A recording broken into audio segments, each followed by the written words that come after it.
দুদিনমানৰ আগত আমাৰ অতি মৰমৰ আমাৰ বুকুৰ ধন, যাৰ অবিহনে আমাৰ জীৱনটো আধৰুৱা, আমাৰ এজন আত্মীয় স্বজনক আমি হেৰুৱাইছোঁ, নাম যাৰ জুবিন গাৰ্গ। তেখেতৰ বিয়োগত সমগ্ৰ আমি মানৱ জাতিয়ে মৰ্মাহত হৈছোঁ। এই শুভ ক্ষণত তেখেতৰ বিদেহ আত্মাৰ সদ্গতিয়াৰ্থে আমি ঈশ্বৰৰ ওচৰত এবাৰ হাতযোৰ কৰি প্ৰাৰ্থনা কৰোঁ দিয়ক। হৰি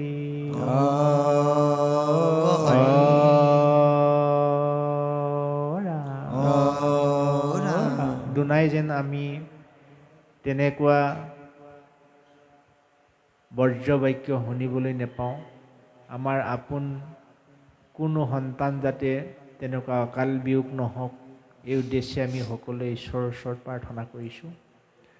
আমাৰ দেশ মাতৃ ৰক্ষাৰ অৰ্থে যিসকল জাগ্ৰত প্ৰহৰীয়ে অহৰ্নিশে আমাৰ বাবে জীৱন উচৰ্গা কৰিছে, তেওঁলোককো ঈশ্বৰে কৃপা কৰক। সমাজৰ প্ৰত্যেকজন মানুহৰ মন, ভাৱনা, চিন্তা, কল্পনা যাতে ঊৰ্ধ্বমুখী হওক, এই উদ্দেশ্যে আমি আকৌ এবাৰ ঈশ্বৰৰ ওচৰত প্ৰাৰ্থনা কৰি আমাৰ এই কাৰ্যসূচী আমি সামৰিম। হৰি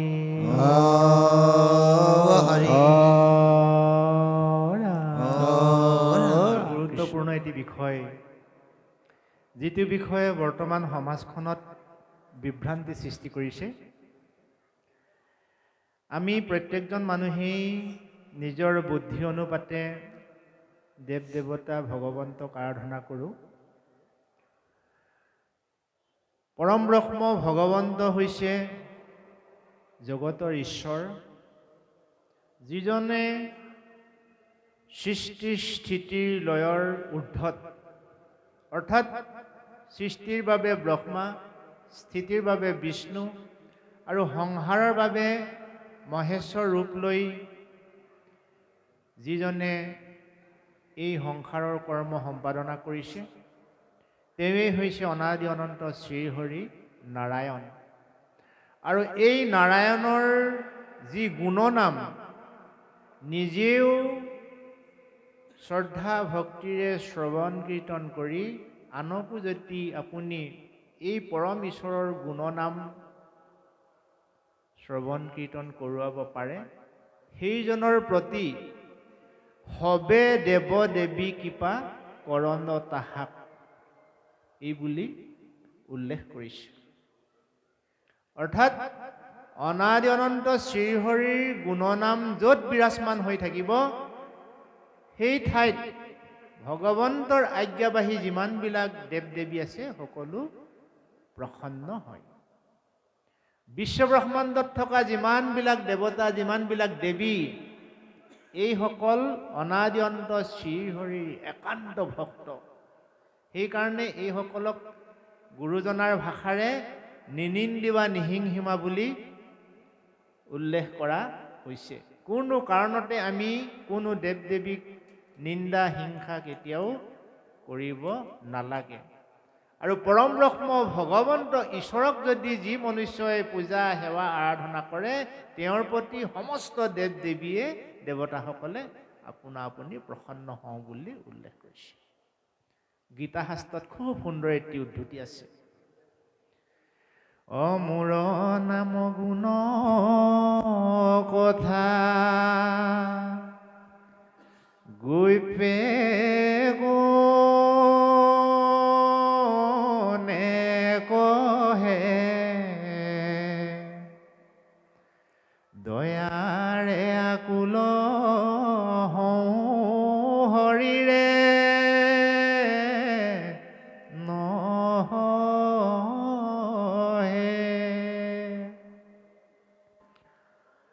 আথে বেথে যাওঁ মই চাপোহনিহিত,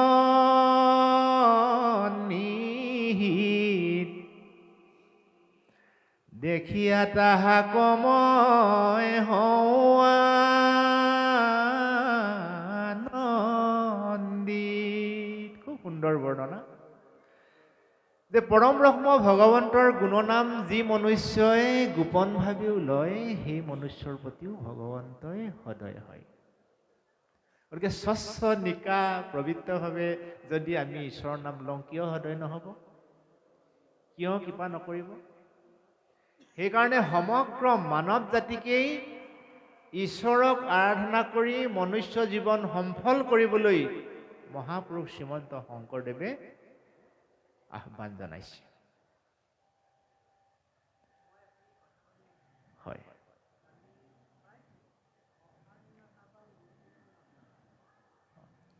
হয়, সেইবিলাক দ্বিতীয় পৰ্যায়ৰ কথা প্ৰভু, সেইবিলাক আমি আলোচনা কৰিম, কিন্তু ৰাজহুৱা স্থানত আমি সেইবিলাক আলোচনা নকৰোঁ। সেইবিলাক হয়, সেইবোৰ আমি বেলেগভাৱে আলোচনা কৰিম।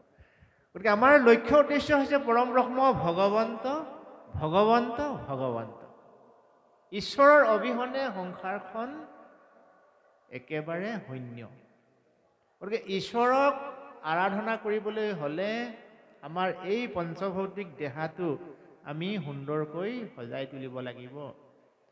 ভগৱন্তই আমাৰ দেহাটোৰ এই অংগ প্ৰত্যংগবিলাক ভৰিৰ পৰা মূৰলৈকে এনেই দিয়া নাই, কিন্তু ইয়াক আপুনি মই প্ৰয়োগ কৰা নাই।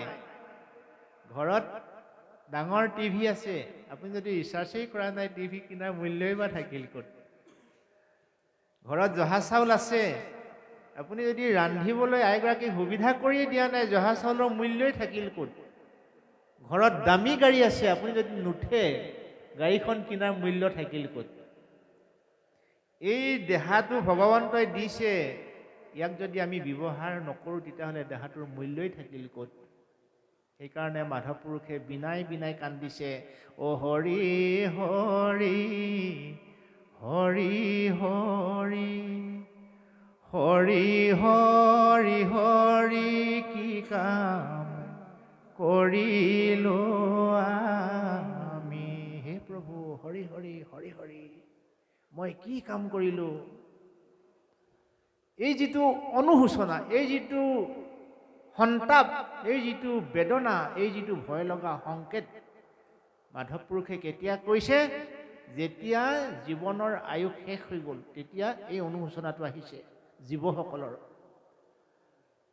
এ সাধু সংগলয়া তোমাক নভজি, ভৈলো কিনো অধোগামীয়ে।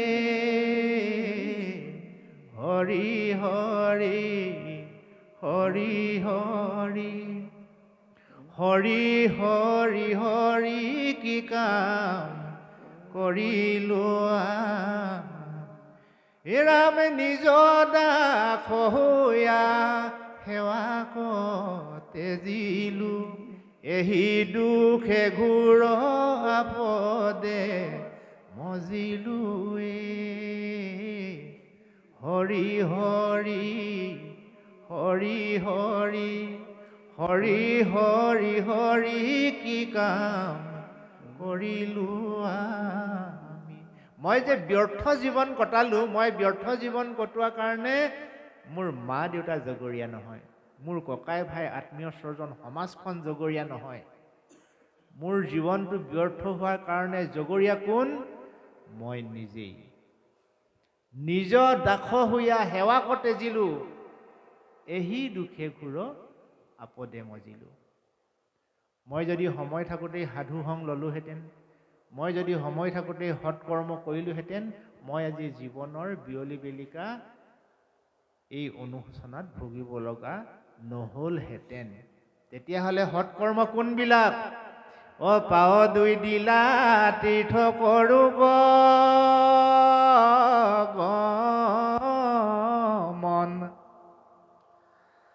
চকু দুই দিলা সন্ত সৌকদৰীখন। এই যে নাকটো দিছে, নাকটোৱে মানুহৰ সৌন্দৰ্য বৃদ্ধি কৰে। অ নাখা দিলা তুলসীৰ ঘ্ৰাণলৈ বাপুন, কৰ্ণ দুই দিলা টান শুনে না মগুণ, হস্ত দুই দিলা দিলা কৃষ্ণ কৰ্মে প্ৰৱৰ্তক উদৰ দিলন্ততান প্ৰসাদ ভুঞ্জুক। এই যে আমাৰ মূৰটো দিছে, ইয়াক হীৰ বুলি কোৱা হয় ধৰ্মীয় ভাষাত। হীৰ গোটা দিলা তান আনন্দিত মন, প্ৰভু পদাৰ বিন্দত সদা কৰোক বন্দন, প্ৰভু পদাৰ বিন্দত সদা কৰোক বন্দন।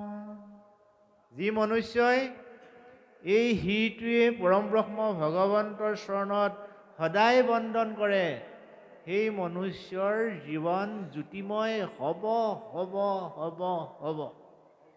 সেইকাৰণে ধৰিও কুমাৰ কালে ভাগৱত ধৰ্ম। কাৰণ মানুহৰ জীৱনত ঈশ্বৰ উপাসনা কৰিম বুলি এটা নিৰ্দিষ্ট বয়স নেথাকে। ধূলি বালি খেলোতে বাল্যকাল, গমকেই না পালো গ'লে যৌৱন কাল।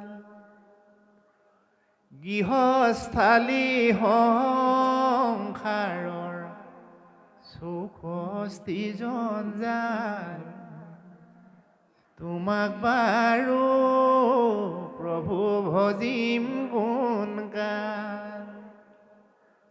সকলোৱে এবাৰ গাওঁ দিয়ক। এৰামে ধূলি বালি খেলোতে বাল্যকাল, গমকেই না পালো গ'লে যৌৱন কাল। গৃহস্থালী সংসাৰৰ চৌষষ্ঠি জঞ্জাল, তোমাৰ প্ৰভু ভজিম কোন কাল, তোমাক বাৰু প্ৰভু ভজিম কোন কাল। গতিকে ঈশ্বৰক ভজিবলৈ আমাৰ নিৰ্দিষ্ট সময় নাই। শৈশৱৰ দিনটো ধূলি বালি খেলোতেই গ'ল, যৌৱনৰ দিনটোত উমলি জামলি ধন টকা পইচা মায়ামোহত পৰোঁতেই গ'ল, বৃদ্ধকাল হোৱাৰ লগে লগে ঘৰ সংসাৰৰ মেৰপাকত সোমাই ইটো লাগে সিটো লাগে, সদায় নাতেহে নাতে নাতেহে নাতে নাতেহে নাতে। শেষত এদিন জৰা ব্যাধিৰ গৰাকী হৈ জীৱটো অধোগতি যায়। যি সময়ত মৰম চেনেহ আদৰ শ্ৰদ্ধা পাইছিলে, সেই সময়ত সেই জীৱটোৱে সেইখন ঘৰতে আলহীৰ দৰে থাকিব লাগিব।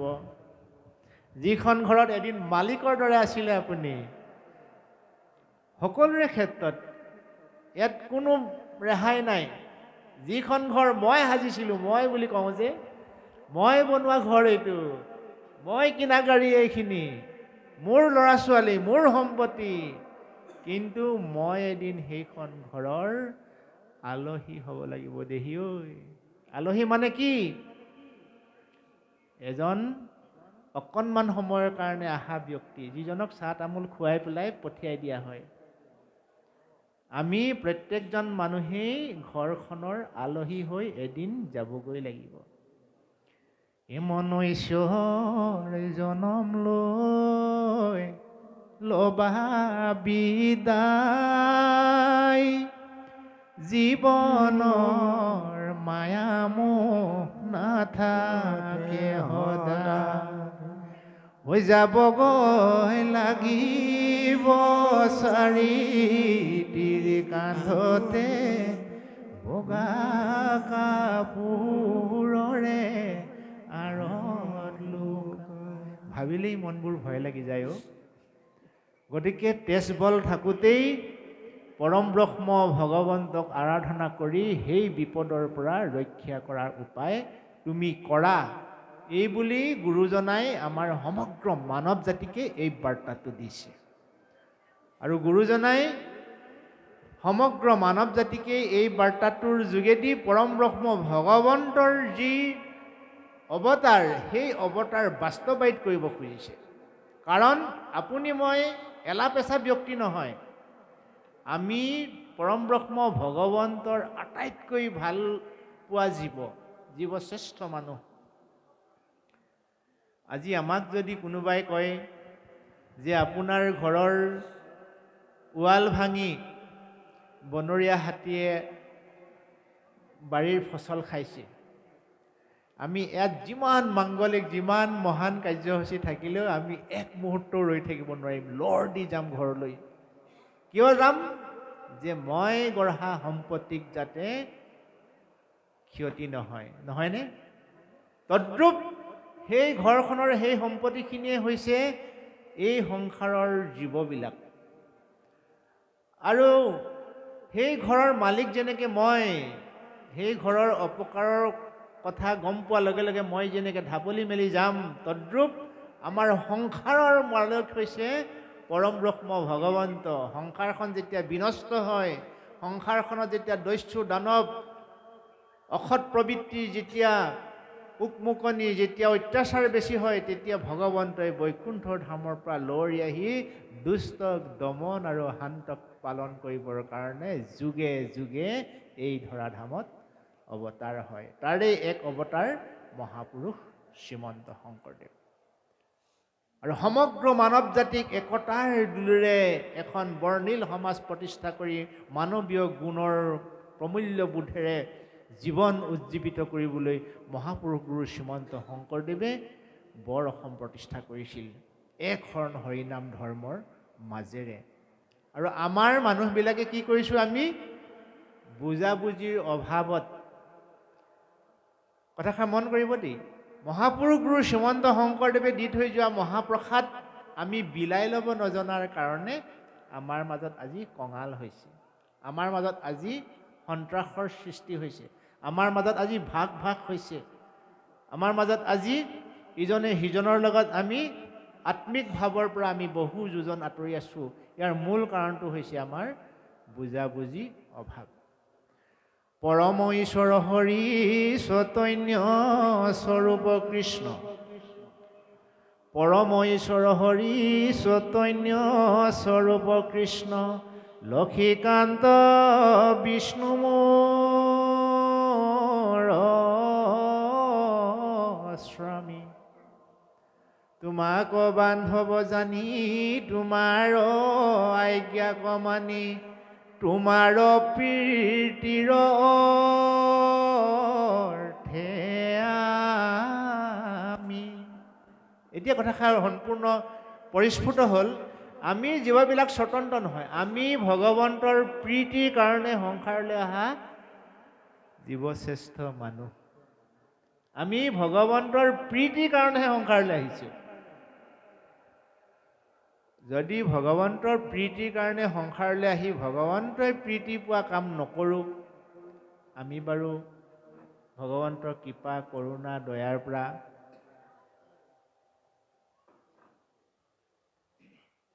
আমি বাৰু বঞ্চিত নহ'মনে? গতিকে সদা সৰ্বদা ঈশ্বৰক ভজনা কৰিব লাগে। যেই বস্তু দিওঁ প্ৰভু সেই বস্তু চোৱা, নামেৰে পুজিম প্ৰভু গধূলিয়ে পুৱা। যদিও বা আমি নামঘৰত কল কুঁহিয়া, মহাপ্ৰসাদ ইত্যাদি দিওঁ, সেইবিলাক ভগৱন্তই খায় জানো? কেতিয়াও নেখায়। কিন্তু সেইবিলাক ঈশ্বৰক অৰ্পণ কৰা এইটো এটা সমাজৰ নিয়ম। দাস্যভাৱেৰে ভগৱন্তক অন্তৰৰ পবিত্ৰ অন্তৰৰ নিভাজ কোণৰ পৰা ভগৱন্তক দিয়া যিটো সূত্ৰ, সেই সূত্ৰৰ পৰা যি মহাপ্ৰসাদ বিতৰণ হয়, সেই মহাপ্ৰসাদ গ্ৰহণ কৰিব পাৰিলে যেনেকৈ আমি ভাত ৰুটি খালে আমাৰ পেটৰ যিটো ভোক নিবাৰণ হয়, আৰু সেই অমৃতৰ তুল্য ঈশ্বৰক অৰ্পণ কৰা মহাপ্ৰসাদ খালে মনৰ স্বচ্ছতা, মনৰ পবিত্ৰতা উদয় হয় বুলি আমাৰ ধাৰণা আছে।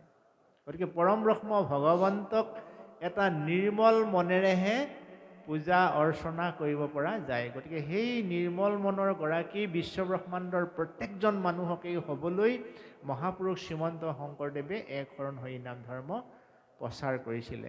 এক শৰণ হৰি নাম ধৰ্ম মহাপুৰুষে নিজৰ গুণ প্ৰতিষ্ঠা কৰিবৰ কাৰণে নহয়, জগতৰ কল্যাণৰ কাৰণে। এই এক শৰণ হৰি নাম ধৰ্ম বৈকুণ্ঠৰ বস্তু। যি বৈকুণ্ঠৰ বস্তুক মহাপুৰুষ শ্ৰীমন্ত শংকৰদেৱৰ প্ৰপন্ন শিষ্য শ্ৰী শ্ৰী মাধৱদেৱে মানৱ জাতিক দেখুৱাই দিলে। এনেকৈ দেখুৱাই দিলে, হেৰ' মানৱ জাতি চোৱা, আমাৰ গুৰু শ্ৰীমন্ত শংকৰদেৱে প্ৰচাৰ কৰা এই এক শৰণ হৰি নাম ধৰ্ম আচলতে বৈকুণ্ঠৰ সম্পত্তি। কেনেকৈ দেখুৱাই দিয়া হ'ল? সকলোৱে হাতযোৰ কৰোঁ হওক।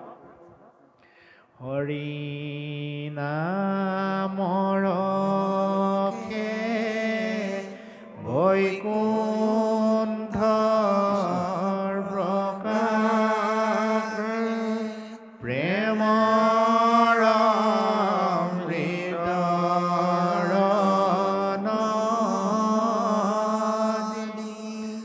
শ্ৰীমন্ত শংকৰে পাৰ ভাঙি দিলা ব্ৰহে ব্ৰহ্মাণ্ড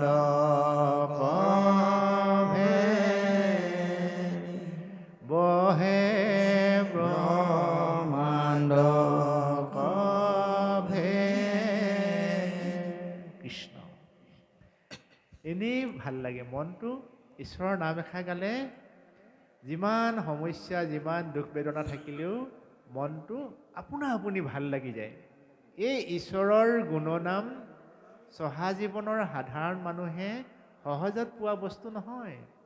বৈকুণ্ঠত থকা, বৈকুণ্ঠ য'ত ঈশ্বৰৰ নিবাসস্থান। আমি সংসাৰলৈ মনুষ্য জন্ম লৈ অহাৰ লগে লগে আমাৰ যেনে অন্ন বস্ত্ৰ বাসস্থান যেনেকৈ আমাৰ মৌলিক অধিকাৰ আমি সকলোৱে পাবই লাগিব, তদ্ৰূপ ভগৱন্তই আমাক সংসাৰলৈ পঠিয়াওঁতে প্ৰত্যেকজন মানুহৰ নামত বৈকুণ্ঠত এডোখৰ ম্যাদী পতা ৰেজিষ্টাৰ কৰি থোৱা আছে। আমাৰ প্ৰভুসকলে গম পায়, বৈকুণ্ঠ বৰ্ণনাত ইয়াত উল্লেখ আছে, প্ৰত্যেকজন মানুহৰ কাৰণে এখন এখন বিমান ৰেজিষ্টাৰ কৰি থোৱা আছে, এৰোপ্লেন। আমি অটত যাবলৈ প্ৰয়োজন নাই, এই ভাড়া গাড়ী লোৱাৰ প্ৰয়োজনেই নাই, আমাৰ নামত এখন এৰোপ্লেন লিখা আছে। কিন্তু আমি সেই এৰোপ্লেনখন আজি ব্যৱহাৰ কৰা নাই। একদম লক্ষ লক্ষ কোটি কোটি এৰোপ্লেন পচি গৈছে।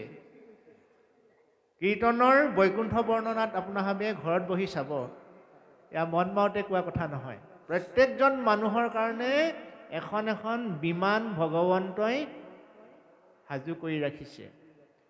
সুন্দৰ এটি সৰোবৰ, চাৰিওফালে অগণন ফল ফুলেৰে জাতিষ্কাৰ হোৱা এখন ফুলৰ বাগিচা, তাত ৰাজহংস অগণন পক্ষীৰ সুললিত ৰাও, চাৰিওফালে পাৰিষদসকলে ঈশ্বৰৰ গুণনাম গায়। সেই ঠাইতে জগতৰ ঈশ্বৰ নাৰায়ণে অনন্ত শয্যাত শয়ন কৰে, আই লক্ষ্মীয়ে তেখেতৰ চৰণ স্পৰ্শ কৰে। এক সুন্দৰ বায়ুমণ্ডলেৰে তাত মনটো জাতিষ্কাৰ কৰি থাকে। প্ৰত্যেকটো মুহূৰ্তই আনন্দ মুহূৰ্ত। সেই ঠাইডোখৰকে কোৱা হয় বৈকুণ্ঠ। আৰু সেই বৈকুণ্ঠলৈ যাবলৈ এই মৰ্ত্যলোকৰ জীৱসকলৰ কাৰণে, প্ৰত্যেকজন মানুহৰ কাৰণে এখন এখন, ইয়াত কোনেও ডাবলকৈ যোৱাৰ প্ৰয়োজন নাই। কিন্তু আমি জীৱশ্ৰেষ্ঠ মানুহবিলাকে সেই অমূল্য সম্পদটো এৰি পেলাই আমি ক'লৈ গৈছোঁ? নৰকগামী, য'ত যাতনাৰ উতলি থকা তেলৰ দুৰ্ভিক্ষ গোন্ধৰ যি বেয়া ঠাই। আমি যাব লাগিছিলে এইফালে, আমি গৈছোঁ এইফালে। গতিকে এইফালে দিশহাৰা হোৱা জীৱসকলক শুদ্ধ পথৰ সন্ধান দিবলৈকে মহাপুৰুষ শ্ৰীমন্ত শংকৰদেৱে এই ধৰাধামত আৱিৰ্ভাৱ হৈছে।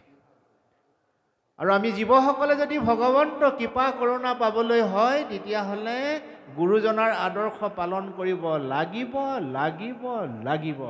আৰু যদি আমি গুৰুজনাৰ আদৰ্শ পালন নকৰোঁ, তেতিয়া আমাৰ অৱস্থা কি হ'ব?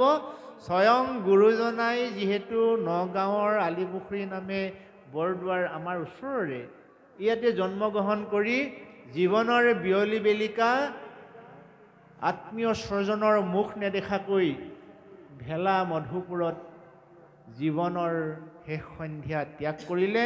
তদ্ৰূপ আপোনাৰ মোৰো বহু মৰম আৰু হেঁপাহেৰে গঢ়া ঘৰটোৰ পৰা আঁতৰি আহি আপুনি ময়ো এদিন বৃদ্ধাশ্ৰমত জীৱনৰ শেষ সন্ধ্যা পাৰ কৰিব লাগিব। গতিকে ঈশ্বৰে কেতিয়াও এয়া হোৱাটো নিবিচাৰে। সেইকাৰণে আজি সমগ্ৰ অসমৰ চাৰিওফালে ভাগৱত চৰ্চা হৈছে, ভাওনা হৈছে, নাম প্ৰসংগ হৈছে, গীতা, ৰত্নাৱলী, কীৰ্তন ইত্যাদি ইত্যাদি ভকতসকলৰ শ্ৰীমুখেৰে নিগৰিত হৈছে। জানোচা মানৱ জাতিটো দেই, আমি কোনো কিৰাত কছাৰী, খাচী, গাৰোমিৰি, অসমীয়া, হিন্দী ভাষী, ইংৰাজী ভাষী নহয়। আমি মানুহ জাতিটো যাতে আমি বৈকুণ্ঠৰ সেই সুন্দৰ দেৱালখন পাৰ হৈ জীৱনটো ভোগ কৰিব পাৰোঁ। এই কাৰণেই এই ভাগৱতৰ যি অমৃত কথা, এই অমৃত কথাৰ যোগেদি আমি এইবিলাক সম্পত্তি ল'ব লাগিব। বহু ভাগ্যৰ বলত মানুহে এগৰাকী ভাল ভাৰ্যা পায়। হয়তো উত্তান পাত্ৰ যাৰ ভাগ্য ভাল আছিল, যাৰ কাৰণে সুনীতিৰ দৰে এগৰাকী ভাৰ্যা পালে। গতিকে আমাৰ ভাৰ্যাসকলো মানুহে ইচ্ছা কৰিলে কৰিব নোৱাৰা কাম একো নাই। মহান মহান মনীষীৰো ভুল হয়। হস্তিৰো পিছলে পাওঁ, সজ্জনৰো বুৰে নাও। জ্ঞাতে অজ্ঞাতে আমাৰ প্ৰত্যেকৰে কম বেছি পৰিমাণে আমি বেয়া কাম কৰিছোঁ। কিন্তু সেই বেয়া কামৰ পৰাও ভগৱন্তে আমাক ক্ষমা কৰিব যদি সেই বেয়া কামৰ দিন সেইদিনাখনহে আছিল। আজিৰ পৰা যাতে সেই বেয়া কাম নকৰোঁ, সেই সংকল্পটো আমি আজি নতুন চামে ল'ব লাগিব। আৰু সেই আইসকলে সুৰুচিৰ যিটো মন, সেই ৰুচি মনটো আঁতৰাই নীতি মনটো প্ৰয়োগ কৰিব লাগিব। নীতি মনটো যদি প্ৰয়োগ কৰে, তেতিয়া ধ্ৰুৱৰ দৰে আমাৰ সন্তানবিলাক গুণী জ্ঞানী হ'ব, সাধু সন্ত হ'ব, মহন্ত হ'ব, নিজৰ ভৰিত নিজেই থিয় দিব পাৰিব। শিষ্টাচাৰ কি, নম্ৰতা কি, ভদ্ৰতা কি, মিতব্যতা কি, এই গুণবিলাক অলংকাৰ হিচাপে আমাৰ ল'ৰাই পৰিধান কৰিব পাৰিব। গতিকে বহু ভাগ্যৰ বলত সুপুত্ৰ পায়, বহু ভাগ্যৰ বলত ভাতক খায়, নহয়নে বাৰু?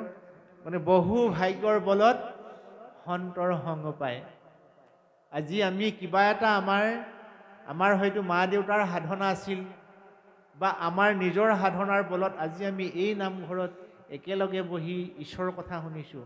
এই শুভক্ষণত আমি এই নামঘৰৰ যিসকল প্ৰতিষ্ঠাপক ব্যক্তি আছিল, সেইসকল প্ৰতিষ্ঠাপক ব্যক্তি যদি আজি আমাৰ মাজত নাই, তেওঁলোকৰ আত্মাই যাতে চিৰশান্তি পায় ভগৱন্তৰ ওচৰত। আৰু যিসকল এই নামঘৰৰ প্ৰতিষ্ঠা কালৰ পৰা এতিয়াও জড়িত হৈ আছে, সেইসকলক যাতে ভগৱন্তই সুস্বাস্থ্য দীৰ্ঘায়ু কৰে, তাৰ বাবে আমি সকলোৱে এবাৰ ঈশ্বৰৰ ওচৰত ভক্তিৰে প্ৰাৰ্থনা কৰোঁ দিয়ক।